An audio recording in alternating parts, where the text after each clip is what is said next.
Nombre 10. L'Éternel parla à Moïse, et dit. Fais-toi 2 trompettes d'argent, tu les feras d'argent battu.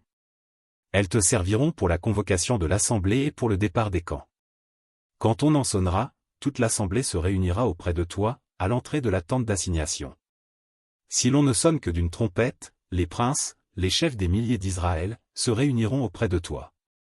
Quand vous sonnerez avec éclat, ceux qui campent à l'Orient partiront. Quand vous sonnerez avec éclat pour la seconde fois, ceux qui campent au midi partiront, on sonnera avec éclat pour leur départ.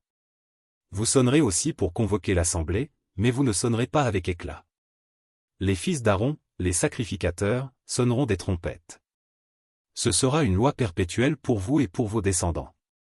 Lorsque, dans votre pays, vous irez à la guerre contre l'ennemi qui vous combattra, vous sonnerez des trompettes avec éclat, et vous serez présents au souvenir de l'Éternel, votre Dieu, et vous serez délivrés de vos ennemis.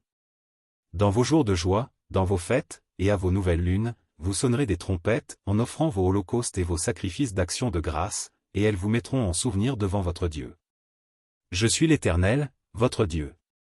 Le 20e jour du second mois de la seconde année, la nuée s'éleva de dessus le tabernacle du témoignage. Et les enfants d'Israël partirent du désert de Sinaï, selon l'ordre fixé pour leur marche. La nuée s'arrêta dans le désert de Paran. Ils firent ce premier départ sur l'ordre de l'Éternel par Moïse. La bannière du camp des fils de Juda partit la première, avec ses corps d'armée. Le corps d'armée de Juda était commandé par Nachshon, fils d'Aminadab. Le corps d'armée de la tribu des fils d'Issachar, par Nethanil, fils de Tsuar. Le corps d'armée de la tribu des fils de Zabulon, par Eliab, fils de Hélon. Le tabernacle fut démonté, et les fils de Guershon et les fils de Merari partirent, portant le tabernacle. La bannière du camp de Ruben partit, avec ses corps d'armée. Le corps d'armée de Ruben était commandé par Élitsur, fils de Shedéur.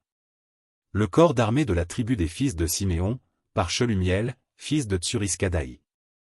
Le corps d'armée de la tribu des fils de Gad, par Eliasaph, fils de Déuel. Les Kéatites partirent, portant le sanctuaire, et l'on dressait le tabernacle en attendant leur arrivée. La bannière du camp des fils d'Éphraïm partit, avec ses corps d'armée. Le corps d'armée d'Éphraïm était commandé par Éliskama, fils d'Ammiud. Le corps d'armée de la tribu des fils de Manassé, par Gamliel, fils de Pedatsur. Le corps d'armée de la tribu des fils de Benjamin, par Abidan, fils de Gidéoni.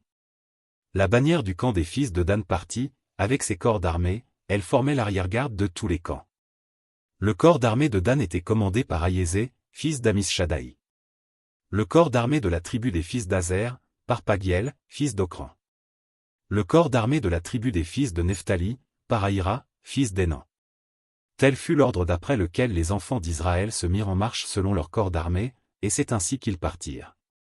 Moïse dit à Hobab, fils de Réuel, le Madianite, beau-père de Moïse, nous partons pour le lieu dont l'Éternel a dit, je vous le donnerai.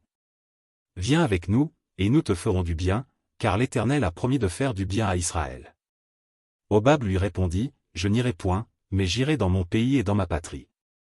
Et Moïse dit, ne nous quitte pas, je te prie, puisque tu connais les lieux où nous campons dans le désert, tu nous serviras de guide. Et si tu viens avec nous, nous te ferons jouir du bien que l'Éternel nous fera. Ils partirent de la montagne de l'Éternel, et marchèrent 3 jours, l'arche de l'alliance de l'Éternel partit devant eux, et fit une marche de 3 jours, pour leur chercher un lieu de repos.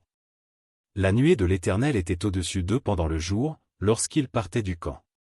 Quand l'arche partait, Moïse disait, lève-toi, Éternel. Et que tes ennemis soient dispersés. Que ceux qui te haïssent fuient devant ta face. Et quand on la posait, il disait, reviens, Éternel, aux myriades des milliers d'Israël.